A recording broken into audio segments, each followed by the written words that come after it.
Herkes salam. Bugün kimyəvi reaksiyaların təsnifatı istilik effekti mövzusunu dərs izahını verəcəm. Video başlamazdan əvvəl kanala abunə olsanız, video like atsanız sevinərəm. Ümid edirəm sizlər üçün də yararlı videolar və əlimdən gəldiyi qədər izah etməyə çalışacağam. Deməli, uşaqlar, istilik effekti. Uşaqlar, reaksiya daxil olan və alınan maddələrin aqreqat halına görə biz iki yerə bölürük. Birincisi homogen reaksiya, ikincisi heterogen reaksiya.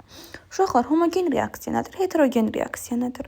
Homogen reaksiya zamanı reaksiyaya girən və alınan maddələrin aqreqat halları eyni olur. Məsələn, dəm qazı qaz, oksigen qaz, alınan karbon qazı da qaz. Görürsünüz, üçü də qaz halındadır. Və yaxud da NO qaz halındadır, oksigen qaz, NO2 qaz, üçü də qaz halındadır. Heterogen reaksiya isə aqreqat halları, girən və alınanları müxtəlif olur. İki dənə girəninki də müxtəlif ola bilər. Məsələn, karbonla oksigen, karbon bərk, oksigen qaz, karbon qazı qaz. Gördünüz, bərk və qaz, ikisi də fərqlidir. Sonra bərk, qaz, qaz. Deməli, heterogen reaksiyada aqreqat halları müxtəlif olur, homogen reaksiyada eyni olur. Sonra istiqamətinə görə iki cür olur: dönməyən və dönən. Dönməyən yalnız bir istiqamətdə gedir, dönən hər iki istiqamətdə. İndi nə deməkdir bu? Məsələn, gümüş nitratla natrium xlor, düzdürmü? Girdi, alındı gümüş xlor və natrium NO3 bir istiqamətdə. Yenidən bu gümüş xlor natrium NO3 girib yenidən gümüş NO3 natrium xlor verə bilməz. Yalnız bir istiqamətdə. Gördünüz, iki maddə girdi, iki maddə alındı. Bu dönməyəndir. Məsələn, ya da birinin başqa nümunə göstərək. Natrium OH Dəqiqə.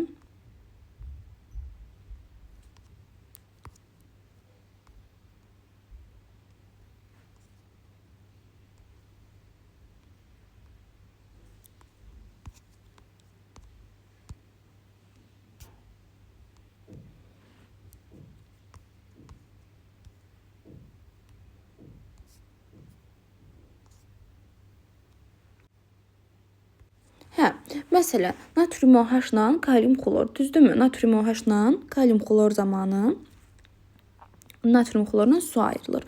Deməli, iki maddə girdi, iki maddə alındı və bu oldu dönməyən. Amma dönəndə isə ikili ox qoyuruq. Baxın, ikili ox qoyulub bu zaman. Məsələn, N2 üzərinə 3H2 gəlirik, alınır 2NH3. Yenidən bu 2NH3 parçalanır N2 və hidrogenə. Yəni, bu oldu artıq dönən reaksiya. Və yaxud da N2 ilə O2 girir, alınır 2NO. Bax, yenə burada ikili ox görsəniz, bu onu göstərir. Yenidən 2NO da parçalanır N2 və O2-yə. Bu isə dönən oldu. Deməli, dönən dedik, hər iki istiqamətdə getdi, dönməyən yalnız bir istiqamətdə getdi. Sonra, reaksiya daxil olan və alınan maddələrin tərkibinə və sayına görə 4 tipə böldük. Birincisi birləşmə, ikincisi parçalanma, üçüncüsü əvəz etmə və dördüncüsü isə uşaqlar bizdə olur mübadilə reaksiyalar. Düzdürmü? Dördüncüsü oldu bizdə mübadilə reaksiyalar. Gəlin danışaq bu reaksiyalar haqqında. Deməli, birləşmə reaksiyası necə olur? İki və ya daha çox başlanğıc maddə girir və bir yeni maddə əmələ gəlir. Məsələn, A ilə B girir, bir dənə AB əmələ gətirir. Gördünüz, iki maddə girdi, sonda bir maddə. Yəni, neçə maddə girsin, sonda bir maddə alınmalıdır, tamam mı? Girənlərə biz reagentlər deyirik, alınanlara məhsullar deyirik. Məsələn, N2 ilə oksigen girir, 2NO. Dəm qazına oksigen girir, 2 karbon qazı. Və yaxud da dəm qazı, oksigen, su girir, nitrat turşusu alınır. Sonda bir maddəmiz alınmalıdır ki, bu bizdə birləşmə reaksiyası olsun. Tamam, gəldik parçalama. Parçalamada isə birləşmənin əksinə bir maddə, bir neçə maddə əmələ gətirməlidir. Məsələn, natrium hidrokarbonat əmələ gətirir natrium karbonat, karbon qazı, su. Və ya kalium xloroç əmələ gətirir kalium xlor, oksigen. Və ya kalsium karbonat, kalsium oksid və CO2 əmələ gətirir. Gördünüzmü? Parçalama reaksiyalarında isə bir başlanğıc maddədən bir neçə yeni maddə əmələ gəldi. Əvəz etmə reaksiyaları. Əvəz etmə reaksiyaları bəsit və mürəkkəb maddə arasında baş verir. Yəni, bir bəsit maddə girməlidir, bir mürəkkəb maddə girməlidir və yenə bir bəsit və bir mürəkkəb maddə əmələ gəlir. Bax, bir bəsit, bir mürəkkəb girdi. Bir mürəkkəb, bir bəsit əmələ gəldi. Aşağıdan da yazmışam, bir bəsit, bir mürəkkəb alınır. Bir bəsit, bir mürəkkəb. İstisna halımız var ki, bu reaksiyada əvəz etmə reaksiyasıdır. Hansıdır? Bu ikisi altern testlərə düşür və soruşur ki, reaksiyanın tipi nədir? Baxmırsınız ki, burada iki mürəkkəb girib, iki mürəkkəb alınır. Deyirik ki, bu əvəz etmədir, istisna halımızdır. Kalsium karbonat, bunu başqa rənglə göstərim, seçilsin. Hə, bax, kalsium karbonat silisium 12 ilə girir, kalsium silikat və karbon qazı əmələ gətirir və nitrat turşusu P2O5 ilə girir, H3PO4 ilə N2O5 əmələ gətirir. Bunlar da əvəz etmə reaksiyalardır, istisna haldır. Gəldik mübadilə. Mübadilə reaksiyasının bir digər adı da dəyişmə reaksiyasıdır. Bunu da soruşa bilərlər. Bu zaman deməli bizdə iki mürəkkəb maddə arasında baş verir. İki mürəkkəb maddə girir, iki mürəkkəb maddə də alınır. Barium oksid üzərinə H-klor gəlirik. Barium klor2 və su. Kalsium karbon üzərinə su gəlirik. Kalsium OH2 və C2H2. Deməli gördünüzmü? Barium oksid də mürəkkəbdir, H-klor da mürəkkəbdir, barium klor2 də mürəkkəbdir, su da mürəkkəbdir. Və ya kalsium karbid də mürəkkəbdir, su da mürəkkəbdir, kalsium OH2 də mürəkkəbdir, C2H2 də mürəkkəbdir. Bir də bizdən soruşur, neytrallaşma reaksiyası nədir? Neytrallaşma reaksiyası uşaqlar turşu və əsas arasında baş verən reaksiyadır. Bunu da fərqli rənglə göstərəcəm. Aha, turşu və əsas arasında baş verir və normal duzla su alınır. Deməli, dedik neytrallaşma reaksiyası nədir? Deməli, dedik ki, turşu əsasla arasında gedir, normal duz və su alınır. Məsələn, H-klor nədir? Turşu. Kalium OH nədir? Əsas. Kalium klor nədir? Normal duz, su bir də alındı. Bax, burada elə bil ki, H-klorun hidrogeni ilə kalium OH-ın OH-ı birləşir, su əmələ gətirir. Geridə qalır turşunun xloru, əsasında kaliumu. Onlar da birləşir, kalium klor normal duz əmələ gətirdi. Deməli, biz 4 dənə reaksiya tipi böldük. Birinci birləşmə oldu, ikinci parçalanma, üçüncü əvəz etmə, dördüncü mübadilə və ya dəyişmə. Dedik, birləşmədə bir bəsit 2 bəsit girdi və yaxud da 3 bəsit girdi, bir mürəkkəb alındı, sonda bir mürəkkəb maddə alınmalıdır. Parçalanmada isə bir mürəkkəb bir neçə yeni maddə əmələ gətirdi. Fərqi yoxdur, bəsit mürəkkəb. Əvəz etmə reaksiyasında isə bir bəsit bir mürəkkəb girdi, bir bəsit bir mürəkkəb alındı. Mübadilə və dəyişmə reaksiyasında isə 2 mürəkkəb girdi, 2 mürəkkəb də alındı. Davam edirik. Kimyəvi reaksiyaların istilik effekti. Aha, kimyəvi reaksiyaların istilik effekti. Deyirik ki, reaksiya zamanı ayrılan və ya udulan istiliyin miqdarına istilik effekti deyilir. Tərifi belə oldu uşaqlar. Reaksiya zamanı ayrılan və ya udulan istiliyin miqdarına istilik effekti deyilir və Q hərfinə işarə olundu.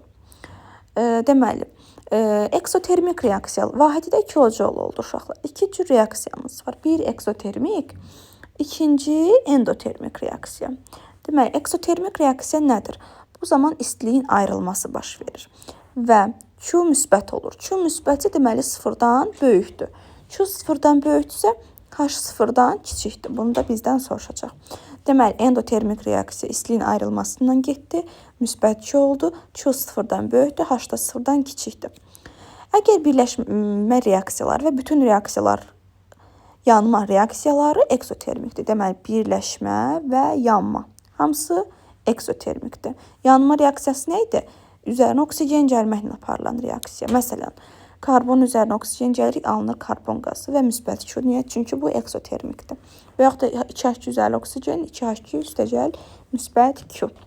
Deməli, bir də uşaqlar, eksotermik reaksiya özünə elektron birləşdirməsi ilə gedir. Və X sıfırdan məsələn X mənfi N-ə keçir. Gördünüzmü? Üst azaldı və özünə elektron birləşdirmiş oldu. Və bu da eksotermik reaksiyadır və müsbət Q oldu. İstisna halımız var. N2 üstəgəl oksigen alınır 2NO və mənfi Q. Bir də karbon üstəgəl S alınır CS2 və bu da mənfi Q-dur. CO2 üstəgəl karbon alınır CO və mənfi Q. Bu üç reaksiya birləşmə olmağına baxmayaraq nədir? Mənfi Q olur. Tamam mı? Deməli, dedik, eksotermik reaksiyalar istiliyin ayrılmasından getdi. Q sıfırdan böyük oldu. Q sıfırdan böyükdürsə, H da sıfırdan kiçik oldu. Bunlar tərs asılıdırlar. Və dedik, eksotermik reaksiyalara birləşmə reaksiyaları, yanma reaksiyalara aid oldu. Və dedik ki, atomun özünə bir elektron birləşdirməsi də eksotermikdir. Gəldik bura. Uşaqlar, bərk maye qaz istiqamətində, yəni bərkdən mayəyə, mayədən qaza və yaxud da bərkdən qazadırsa, bu olur mənfi Q. Bu olur nə? Mənfi Q. Bunu öyrənirik. Tərsinə, qazdan mayeyə, mayədən bərkə və yaxud da birbaşa qazdan bərkədirsə, bu da olur müsbət Q. Gəldik endotermik reaksiyalara. Endotermik reaksiyalar istiliyin udulması ilə gedən reaksiyalardır və Q mənfi olur, sıfırdan kiçik olur, H da sıfırdan böyük olur. Bayaq dedik necə eksotermikə birləşmə aiddir. Deməli, endotermikə də parçalanma reaksiyalara aiddir. Deməli, natrium hidrokarbonat natrium karbonat, karbon qazı, su və mənfi Q. Su da parçalanır, su parçalandı ki, hidrogen və oksigen yenə mənfi Q. Bayaq dedik atomun özünə elektron birləşdirməsi olurdu. Nə? Eksotermik. İndi atomun elektron verməsi olur. Mənfi Q. Tamam mı? Məsələn, sıfırdan müsbət N-ə keçəndə olur mənfi Q. Üst artanda olur nə? Mənfi Q. Yəni endotermik reaksiya. Və sıfırdan müsbətə keçdi. Neynədir? Artdı. Bu da oldu bizdə endotermik reaksiya. İstisna halımız bayaq dedik necə N2O2 birləşir 2O olur. Ancaq müsbət Q yerine mənfi Q olur. İndi eyni qayda ilə NO parçalanır N2O2-yə. Normalda mənfi Q olmalıydı parçalanma olduğuna görə, amma istisna müsbət Q olur. Deməli, biz danışırıq məsələlər işləmək üçün lazım olan məlumatlarımız. Deməli, ümumiyyətcə 1 mol mürəkkəb maddənin bəsit maddələrdən əmələ gəlməsi zamanı ayrılan və ya udulan istiliyin miqdarına əmələ gəlmə istiliyi deyilir. Bunu tərif şəklində soruşurlar. Deməli, əmələ gəlmə istiliyi 1 mol mürəkkəb maddənin bəsit maddələrdən əmələ gəlməsi zamanı ayrılan və ya udulan istiliyin miqdarına deyilir. Q hərflə işarə olunur, vahidə kilojol bölək moldur. Deməli, istilik effekti əmələ gəlmə istiliyinə bərabərdir. Məsələn, 4 fosfor üzərinə 5 O2 alınır 2 PCO5 və müsbət Q. Biz əgər əmələ gəlmə istiliyini soruşsa, məsələn, PCO5-in əmələ gəlmə istiliyi soruşsa, biz PCO5-in qabağındakı əmsala bölürük. Yəni Q-nu PCO5-in qabağında nə durub? Baxın, 2. 2-yə bölürük, tamam mı? Məsələn, 3 dursa 3-ə bölərdik, 4 dursa 4-ə bölərdik. Ona görə PCO5-in qabağında 2 durdu, Q bölək 2 yazdıq. Deməli, PCO5-in əmələ gəlmə istiliyi Q bölək 2 oldu. Sonra, bəs bir də var yanma reaksiyalar. Dedik, yanma reaksiyaları üzərinə oksigen gəlməklə olur. Və demişdik, bu da eksotermik reaksiyalardır. Yanma istiliyi zamanı isə yenə nəyin yanma istiliyini soruşur, onun əmsalına bölürük. Məsələn, fosforun soruşsa, fosforun qabağında 4 durub. 4-ə bölürük, tamam mı? Q-nu böldük 4-ə. Sonra uşaqlara gəldik, biz istilik törətmə qabiliyyəti nədir? Bunu tərif kimi soruşurlar, əzbərləyirik. İstilik törətmə qabiliyyəti 1 kiloqram yanacaq yanarkən ayrılan istiliyin miqdarına deyilir. Vahidə kilojol bölək kiloqramdır. Yanacaqlarımız bərk ola bilər, may ola bilər, qaz halında ola bilər. Bir də HES qanunumuz var. Bu ən çox məsələlərdə lazım olur. Q bərabər sağ çıxaq sol. Yəni reaksiyanın sağındakiların istilik miqdarından soldakıların istilik miqdarını çıxsaq, biz nəyə taparıq? Ümumi Q-nu taparıq. Məsələn, P xlor 3 üzərinə gəlirəm xlor 2 alınır P xlor 5. Bizdən Q-nu istəyirsə, sağda duran nədir? P xlor 5. P xlor 5-in də istilik əmələ gəlmə istiliyini bura yazmışam 367. Onda 367-dən solda dayanan P xlor 3-ünkünü çıxıram, onu da verib bizə 280. Eləyir 17. Deməli, bizim Q-muz neçə oldu? 17. Uşaqlar, eyni şəkildə rabitə enerjisi də bu qayda ilə tapılır. Uşaqlar, bu qədər. Ümid edirəm sizin üçün yararlı video oldu. İzlədiyinizə görə təşəkkürlər.